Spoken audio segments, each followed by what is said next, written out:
Hello, I am Ian Scales and you're watching TelecomTV's M2M, The Big Conversation.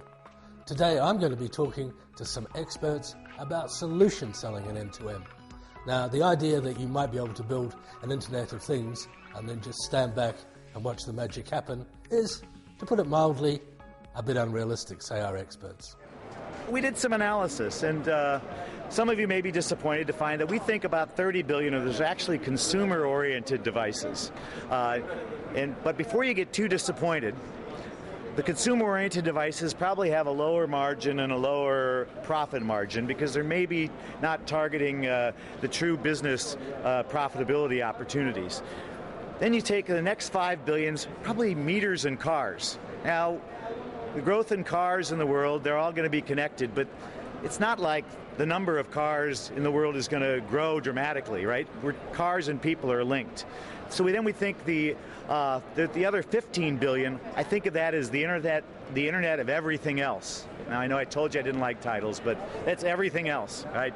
And we see that focused in mobile asset tracking, a lot of healthcare, and a lot of security applications. And then the third one is what we call consumption monitoring.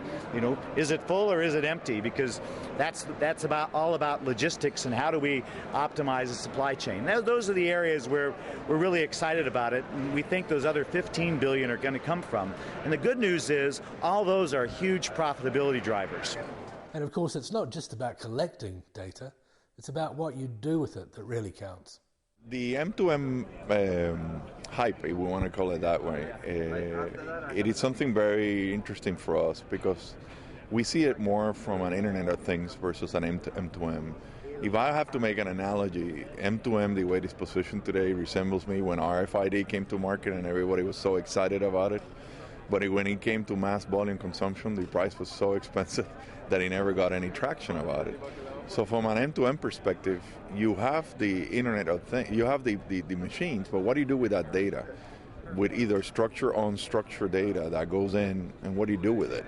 So connecting machines to machines, I think that has been out there, and many of our great manufacturing companies, especially in the auto industry, are expert in that. But elevating it to what to do with the Internet of Things, what to do once you collect that information, structure on structure, in order to make decisions on the spot, I think where the challenge lies ahead of us. Like, for example, we're seeing consumer product companies in the beverage industry in North America that are putting fountain machines that you are allowed to select the different flavors of beverage in order to create that beverage. That's a machine by itself, and it's an interaction with a human. The consolidation of that information and capturing in such a way that it could be that unstructured data could go all the way to the cloud, consolidated in the cloud from a marketing perspective. You know now the behavioral patterns of a particular location, a particular time of the day, with a particular taste. It is monumental, and that is where the Internet of Things will have a lot of value to our enterprise customers in the future. What to do with that information and the power of it. I asked Fernando if there was a particular problem with M2M hype. A lot of our customers are still struggling to get out of the traditional Windows OS to move to the Windows 7, and we're talking about Windows 8. So it takes a little while between the enterprise industry for something to catch up. Like, if you recall 2 years ago, the buzzword, or a year and a half, was bring your own device. So everybody was talking about bring your own device. I think now we're seeing the fruits of bring your own device taking off. It took a little while for people to understand what are the security connotations of that, what are the legal connotations and HR connotations, and technology to catch up, because it needed for technology to catch up. I believe we're at that stage, but I think M2M is a little bit further ahead. I mean, there's some work that needs to happen before. Partnerships need to be consolidated. No one single company will have an answer. I think this is a space that will promote big companies to partner with each other to tackle a particular space. Well, according to Matt Hatton, the move to M2M Solutions selling is well underway and well understood. But what we're seeing is a gradual evolution away from selling connectivity and selling the provision of connectivity to much more of a selling of solutions, selling of in fact, more than selling of solutions, selling of the business benefit of providing this service. Almost the connectivity is irrelevant. How you secure the capabilities required to make that improvement in business efficiency or whatever is almost irrelevant. What you're selling is that improvement. So it's much more of a business process outsourcing selling or an enterprise resource planning sale than it is about selling connectivity. So what sort of business models or even outsourced processes can we expect to see up the track? A good example being car as a service. So rather than owning a vehicle and using it as your own personally owned vehicle, we'll increasingly see much more flexible methods of ownership, with the auto OEM effectively maintaining ownership of the vehicle, or some other third party maintaining ownership of the vehicle, and the user renting it on a irregular basis. Or some similar alternatives would be the user owns the vehicle and they let it out for certain number of days per year. So all sorts of flexible models coming in. So you get some connected things, either saving money or making money, and then, and only then, you get to pile on some extra applications.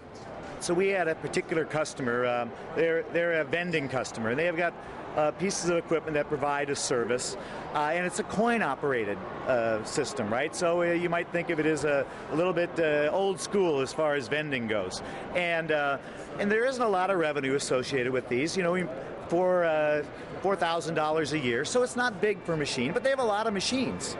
It's all coin operated, and they did an assessment of their business, and they were found through some statistical analysis that they were losing up to 25% of their revenue through a couple means. One was the guy that went out to empty the coins. Well, he kept a little for himself, right? No way to track it. Hey, why not put a little bit in my pocket? Well, the other thing was that machines out in the open like that would tend to maybe fail, or they might get beat on, or need some maintenance, and they didn't really know when these machines were out of service. So what we did is we came in, we deployed a very low-cost cellular I/O solution attached to the machine, did a couple things. Monitored the coins that went in, so you knew exactly how many coins needed to be collected. And second, monitored the run cycle, so you knew if someone put in a coin, if the machine didn't run, it's broken. Just those two pieces of data provide a critical component, solve their business problem. Now, reported out when the coin was full, the guy knew exactly how many coins he had to empty, audited, no more pilferage of coins. Money saved, or revenue preserved, right? Also, run cycles, they knew when to dispatch a repair person so they didn't lose that lost time. That 25%, that $1,000 per year they were losing, now we've deployed thousands of systems, and they're recovering most all of that. Well, that's all for this topic. See you next time. Thanks for watching. And don't forget to watch our other 3 big conversations on the M2M channel.